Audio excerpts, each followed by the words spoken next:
Ini ada duit 2M ya. Tapi ada syaratnya. Duit tak kasihkan. Itu kalau mau memulai itu kita harus belajarnya dari mana dulu.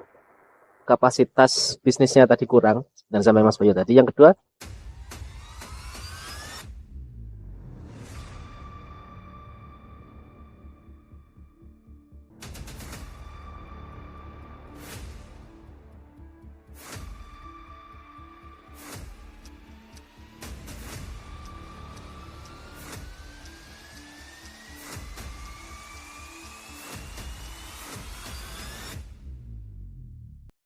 nah iki saiki sing ditunggu pemirsa iki modal Om Ben, modal.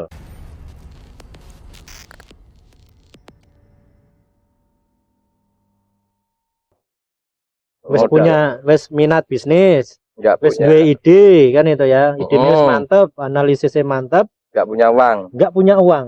Itu Ngalami piye? nggak sampean? Saya nggak ngalami. Wah, Nggak ngalami. Kalau duit. enggak, kalau saya itu sah-sah saja, modal dari orang tua itu sah-sah saja. Usah. Yang enggak boleh itu Sah. modal dari bapak. Ya sah aja, Mas. Ora iso, enggak sah. Lalik dari bapakmu. Apa gelem bapakmu? Lek, njaluk modal le. Kan ra gelem bapaknya sampean. Kalau dari orang tua itu enggak apa-apa, yang enggak boleh itu dari bapak. Ini orang temannya pendek, buat jalur udah ketek sama. Iya, makanya dia bingung. Dari Aku bapak lah. Kayak janjian nih. Wah, kena ice breaking dia kena ice breaking. Makanya dari orang tua itu sah-sah saja. Modal dari orang tua itu saya mengakui modal saya dari orang tua. Kalau dari bapak isopo kan? Kalau dari bapak isopo, bapak mulai ta. Bapak negara. Ora. Terus ini apa? Modal. Om Febian modalnya dari mana? Kalau saya dulu memang modalnya itu dari orang tua. Loh, Dari iya orang toh. tua ya. Orang tua. Dari bapak enggak? Dari orang tua. Loh, dari orang tua. Itu dikasih atau dipinjemi? Memang alhamdulillah itu ya dikasih ya. memang. Dikasih ya, nggak perlu mikir untuk mengembalikan kan. Nggak perlu. Nah, itu modal sesuatu yang urgent. Ya Om Zuan, modalmu kan di Om. Kalau saya dari orang tua tapi saya kembangkan. Nah, Dikembangkan. itu enggak masalah. Jadi kalau enggak salah saya itu pernah mendengar hadis Nabi itu sesungguhnya engkau meninggalkan anak putumu. Anak putumu. Oh, saya meninggalkan anak putu. Sesungguhnya engkau meninggalkan Anak cucu. anakmu dengan berkecukupan itu lebih baik daripada ketika engkau meninggal dia meminta-minta. Nah gitu ya, jadi modal dari orang tua itu enggak apa-apaan. Ya ora apa-apa. Enggak apa-apa. Terus Mas Bayu modalnya dari mana? Kalau aku dulu modal ya yang pernah saya ceritakan dulu itu kan modal proposal saya. Jadi punya konsep bisnis, punya ide, saya tuangkan ke proposal dan ada program juga kan itu. Sehingga program yang proposal itu saya tawarkan ke program itu, program pembinaan ya untuk pengusaha muda di bidang pertanian. Alhamdulillah lolos. Dapat dikasih atau Dikasih pinjam? hibah. Oh, hibah. Berapa miliar, Mas? Berapa juta? Itu 1 juta kali 35 berapa? 35 juta. 35 juta. 35 juta. 35 juta. Itu hibah. Itu yang saya kembangkan sampai sekarang kan itu. Tapi ini ya kalau kayak Mas Febrian, Mas Zuan itu kan modal sudah ada dalam bentuk uang kan itu. Nah ini yang banyak pertanyaan mestinya itu mereka anak-anak muda itu punya ide-ide kreatif ya untuk Tapi bisnis. modal nggak punya. Tapi modal duit yang dimaksud modal duit itu belum punya. Akhirnya terjerumus itu, Mas. Ya akhirnya mungkin bapaknya tidak bisa mengasih lah. Ya, Ya, bukan mungkin itu sudah pasti kan. dia punya ide tapi belum punya modal duit gitu. Nah, kira-kira apakah modal itu harus seperti apa? Harus megang duit uang, gitu loh. Harus berupa uang. Nah, apakah itu bisa menutup kemungkinan untuk dia tidak berbisnis? Pilih menurut sampean. Ya, kalau menurut saya modal itu sebenarnya apa yang kita miliki. Semuanya ya, termasuk badan kita, tubuh kita itu sebenarnya modal buat kita itu berbisnis gitu ya. Cuma memang saya ibaratkan orang yang punya modal besar dengan orang yang punya modal kecil itu ibarat orang yang mau motong pohon ya. Kalau orang nggak punya modal itu motong pohonnya mungkin pakai pisau kecil. Kalau orang punya modal besar, motong pohonnya itu kayak pakai gergaji mesin gitu aja. Tinggal Iya. prosesnya gitu aja gimana ya. Prosesnya pasti lebih lama yang pakai pisau gitu ya. Cuma Iya. sekali lagi gini, apakah setiap orang tuh yang nggak punya modal berarti nggak punya modal uang gitu ya? Ya sebenarnya punya. Tinggal potensi yang dia miliki aja itu ya dikembangkan. Kalau zaman sekarang itu kan online tuh sangat luar biasa ya. Jadi HP kita itu bisa jadi modal ya.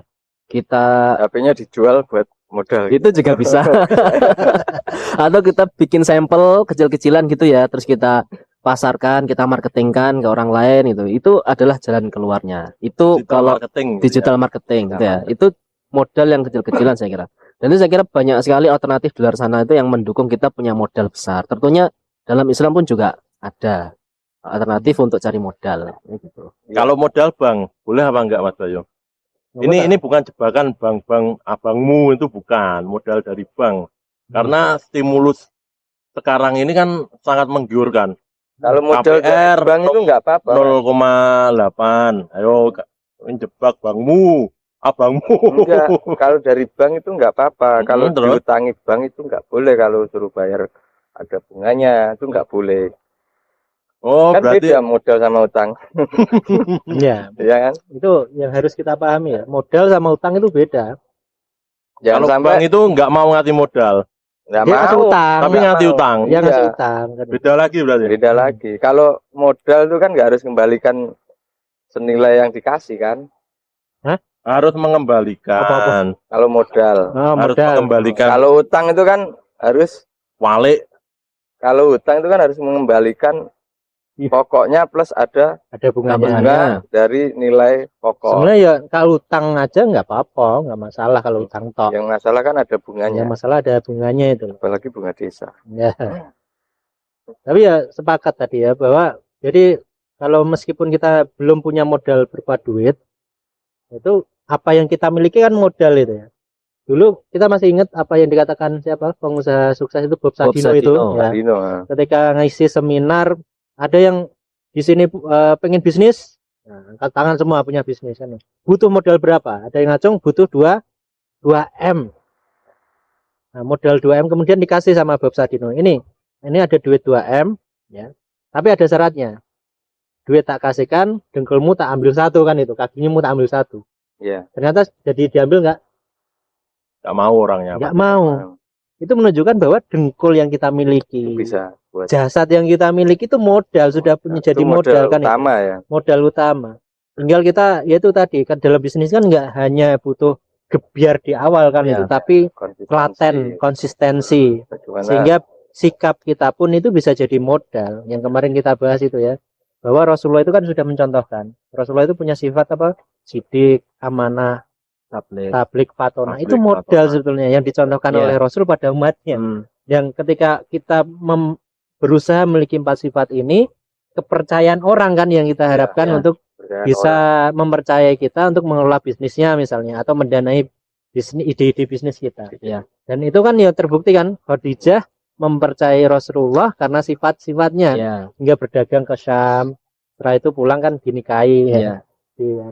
Nah itu Nah, itu berarti modal itu berasal dari Hmm. apa yang kita punya. apa yang tinggal Jangan kita mau, fokus dari apa yang tidak kita miliki. kita harus Betul, bisa betul. ngelihat potensial dari diri kita sendiri. Satu tambahan juga ya. Hmm. Itu Rasulullah kan pernah bilang ya untuk apa namanya?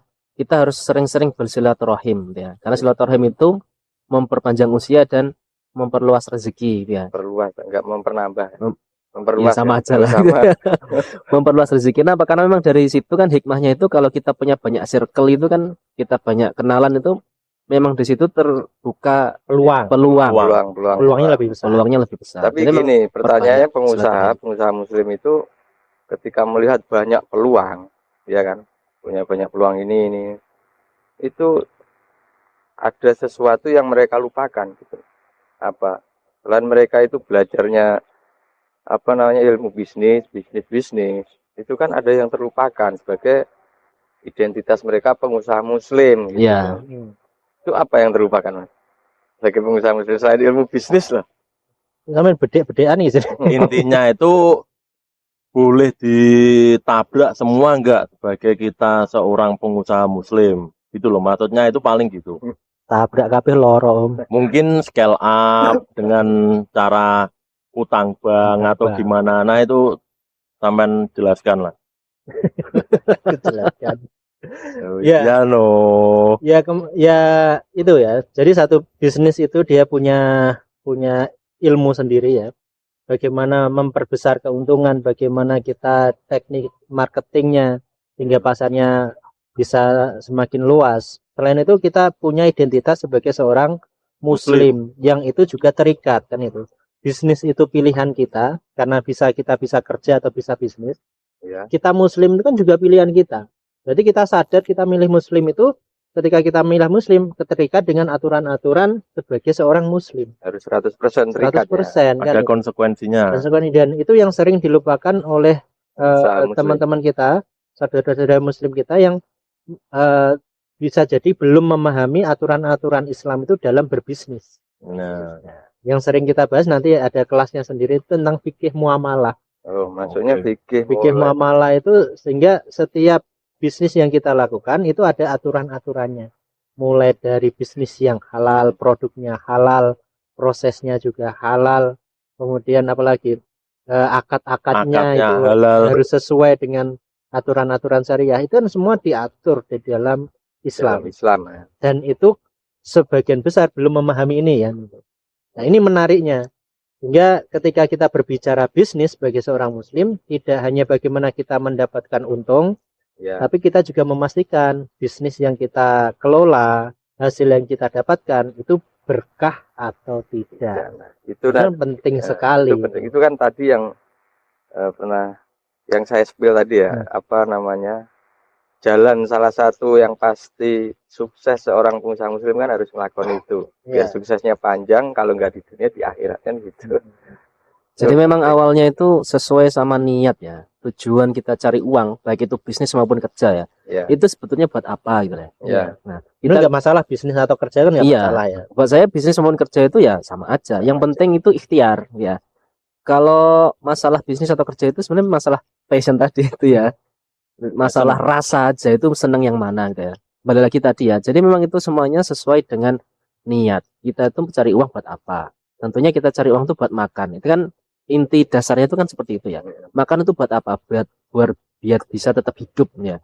Terus hidup itu buat apa? Nah, kembali lagi ke situ. Jawabannya itulah yang akan menentukan nanti kita kerjanya gimana, cari uangnya gimana, mau cari uang dengan cara yang benar atau cara yang enggak benar, itu semuanya kembali lagi ke situ sebetulnya. Itu sebagai apa ya, pedoman hidup seorang pengusaha Muslim. Iya. Kita tidak bisa lepas gitu. Hidup untuk apa toh Mas?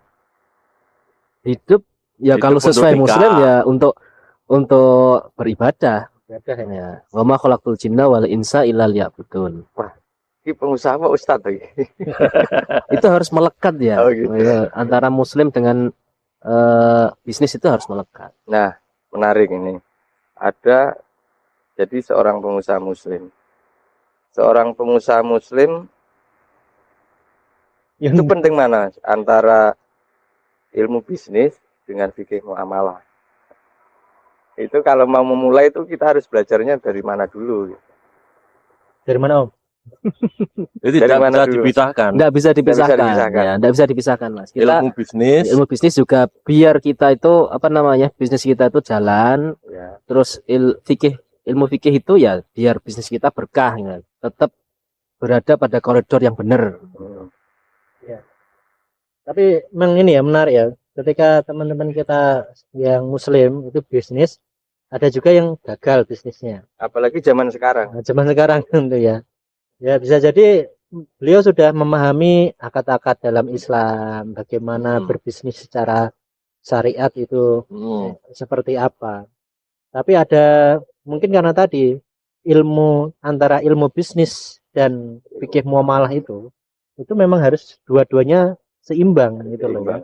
Dan peran serta pemerintah tidak bisa dinafikan, itu kan mengatur Iya betul. khalayak banyak. Iya, itu berbicara faktor eksternal ya, eksternal di luar kita. Kalau kita berbicara diri kita pribadi, maka untuk kita kalau terjun 100% dalam bisnis juga harus ya dua itu yang tidak boleh terlupakan, ilmu bisnis yang itu bisa menunjang agar bisnis kita bisa untung, yang Dan mulai fikih. dari marketing, manajemen, SDM, manajemen keuangan, pembukuan dan lain sebagainya kan juga perlu diperhatikan. Ya. Gitu loh. Dan itu saya rasakan sendiri, Mas.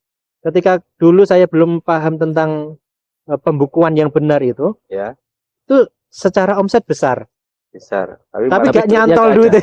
Duitnya nggak ada. Duitnya munyer ning ndi jane kan itu. Nggak ketemu. Tapi setelah saya belajar bagaimana pembukuan yang benar itu, kita belajar ke salah satu teman itu yang dia memang pakarnya di situ. Ya. Alhamdulillah, meskipun sekarang omsetnya tidak sebesar dulu, tapi duitnya nyantol gitu loh. Kelihatan ya. Kelihatan untungnya ya. hasilnya itu kepegang gitu.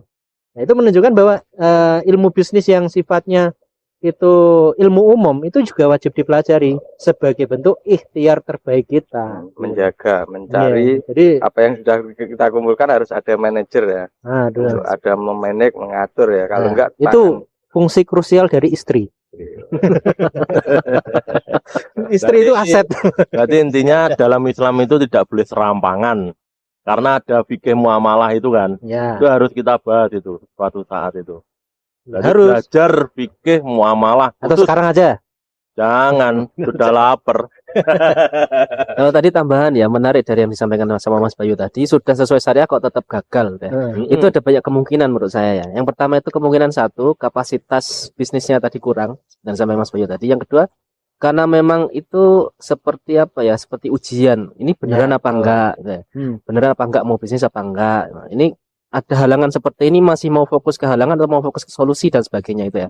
Responnya. Nah, Ya. tapi yang jelas kita harus tetap melihat ke atas itu supaya kita apa mencapai cita-cita kita ya. Saya tuh pengen begini, saya tuh pengen begini.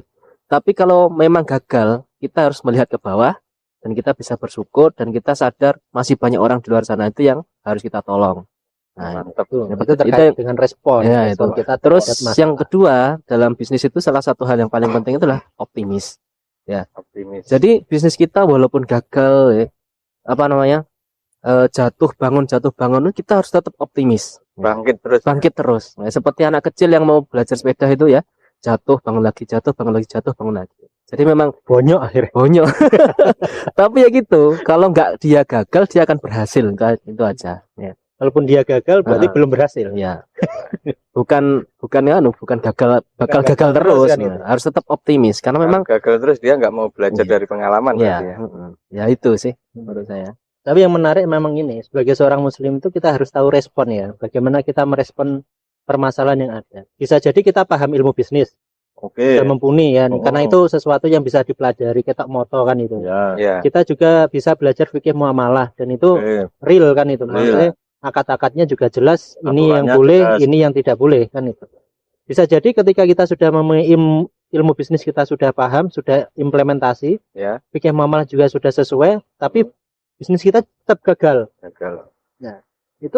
Itu kan kaitannya dengan rizki kan itu Ya, berarti kan itu itu. di luar Kendali kita. Jadi apa ya, ketika kita ikhtiar dalam bisnis itu, kita tidak berdiri sendiri. Ada hal di luar sana yang itu juga mengendalikan kita. Terkait dengan rezeki itu kan di luar jangkauan kita, di luar wilayah kekuasaan kita kan Manusia. itu. Kita nggak Ya. bisa ngatur itu. Itu harus harus kita ngerti apa. Karena itulah ilmu tadi ya, ilmu syukur dan sabar itu tadi. Ketika kita sudah memahami, dievaluasi semua benar, kita sudah sesuai dengan track, ternyata pandemi kan Ya. di luar prediksi kita. Nah, itu respon kita seperti apa, Itu- itulah yang menentukan. itu Kita putus pentingnya. asa ya, putus asa atau tetap lanjutkan itu ya, tetap optimis Ya. itu tadi.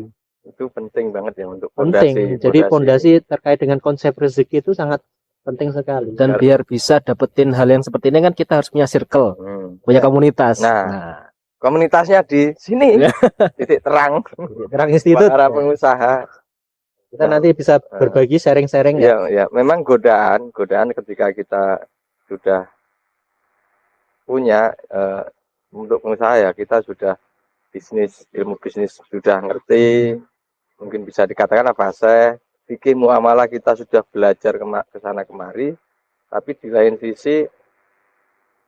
sisi kita butuh teman ya, karena kita hidup di perdagangan yang serba bebas, dunia usaha yang bebas, kita butuh circle yang frekuensi. Kalau pengusaha muslim ya harus sesuai dengan identitas pengusaha muslim. Kalau kita kita di lingkungan, di circle kita itu nggak ada circle yang sesuai frekuensi kita, itu bahaya. Nanti kita udah ngerti fikih muamalah, kok bisnis sepi gini-gini ini tabrak ya. Nggak ada yang ngerem itu kan bahaya. Ya. Ya. Oke, controlling ya. Controlling itu menarik sekali, makanya titik terang itu ada untuk menjembatani sebagai komunitas pengusaha muslim. Nanti kita di situ bisa belajar bisnis, kita sharing, fikih muamalah, kita ada kelasnya juga kan itu. Dan sesi curhat-curhat ya. Curhatan Jadi itu juga curhat-curhat. ada.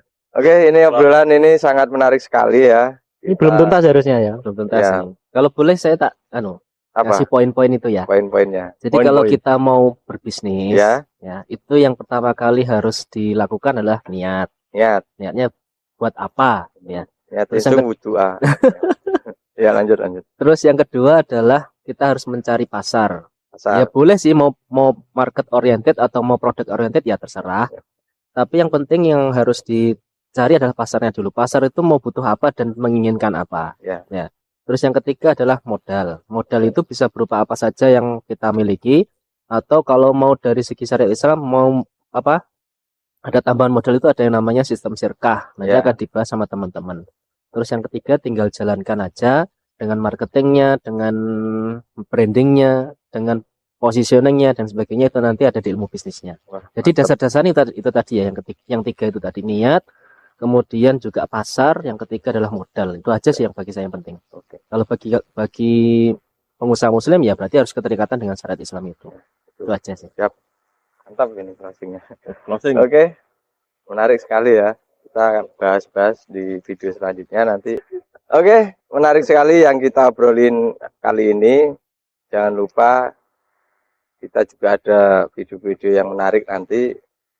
Diikuti channelnya Titik Terang, di subscribe dan di like videonya, di share sebanyak-banyaknya biar banyak yang terinspirasi dengan video kita sebagai pengusaha Amin, ya muslim.